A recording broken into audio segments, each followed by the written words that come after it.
BJP ನೇತೃತ್ವದ NDA ಸರ್ಕಾರ ರಚನೆಗೆ ಮುನ್ನ ಅಧಿಕಾರ ಹಂಚಿಕೆ ಮಾಡೆಲ್ ಕುರಿತು ಚಿಂತನೆ ನಡೆಸ್ತಾ ಇದ್ದಂತೆ ಮಿತ್ರ ಪಕ್ಷಗಳು ತಮ್ಮ ಬೇಡಿಕೆಗಳನ್ನು ಬಿಜೆಪಿಯ ಮುಂದಿಟ್ಟಿವೆ. ಎನ್ಡಿಎ ಮಿತ್ರ ಪಕ್ಷ ತೆಲುಗು ದೇಶಂ ಪಕ್ಷ ಬಿಜೆಪಿಯಿಂದ ಲೋಕಸಭೆ ಸ್ಪೀಕರ್ ಸ್ಥಾನಕ್ಕೆ ಬೇಡಿಕೆಯನ್ನು ಇಟ್ಟಿದೆ. ಎನ್ಡಿಎಯಲ್ಲಿ ಬಿಜೆಪಿ ಏಕೈಕ ದೊಡ್ಡ ಪಕ್ಷವಾಗಿದ್ದು ಮತ್ತು ಇತರ ಮೈತ್ರಿ ಪಾಲುದಾರರೊಂದಿಗೆ ಅದು 292 ಲೋಕಸಭಾ ಸ್ಥಾನಗಳನ್ನು ಗಳಿಸುವಲ್ಲಿ ಯಶಸ್ವಿಯಾಗಿದೆ. ಲೋಕಸಭಾ ಚುನಾವಣೆಯಲ್ಲಿ ಟಿಡಿಪಿ 16 ಸ್ಥಾನಗಳನ್ನು ಗೆದ್ದಿರುವ ಹಿನ್ನೆಲೆಯಲ್ಲಿ ಈಗ ಅದು 3 ಸಚಿವ ಹುದ್ದೆಯ ಬೇಡಿಕೆಯನ್ನು ಇಟ್ಟಿದೆ. ಆದರೆ ಎನ್ಡಿಎ ಈ ಬಗ್ಗೆ ಅಂತಿಮ ನಿರ್ಧಾರವನ್ನು ತೆಗೆದುಕೊಂಡಿಲ್ಲ. ಇನ್ನೊಂದು ಕಡೆ ಜೆಡಿಯು 3 ಕ್ಯಾಬಿನೆಟ್ ಮತ್ತು 1 ಎಂಒಎಸ್ ಹುದ್ದೆಗೆ ಬೇಡಿಕೆಯನ್ನು ಇಟ್ಟಿದೆ.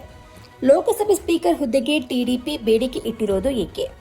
ಸರ್ಕಾರದ ವಿರುದ್ಧ ಅವಿಶ್ವಾಸ ಮತದ ನಿರ್ಣಯದ ಸಂದರ್ಭದಲ್ಲಿ ಸ್ಪೀಕರ್ ಪಾತ್ರ ಮುಖ್ಯವಾಗುತ್ತದೆ.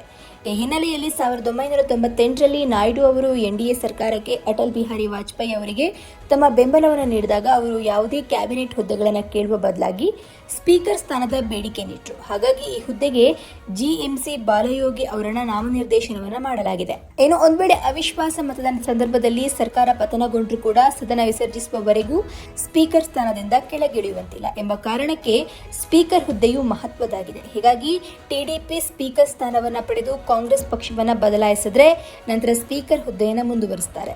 ಸ್ಪೀಕರ್ ಅನ್ನ ಸದನದ ಒಟ್ಟು ಬಲದ 50%ಗಿಂತ ಹೆಚ್ಚು ಅಂದರೆ ಪರಿಣಾಮಕಾರಿ ಬಹುಮತದಿಂದ ಅಂಗೀಕರಿಸಲ್ಪಟ್ಟ ನಿರ್ಣಯದ ಮೂಲಕ ಮಾತ್ರ ಸದನವು ತೆಗೆದುಹಾಕಬಹುದು.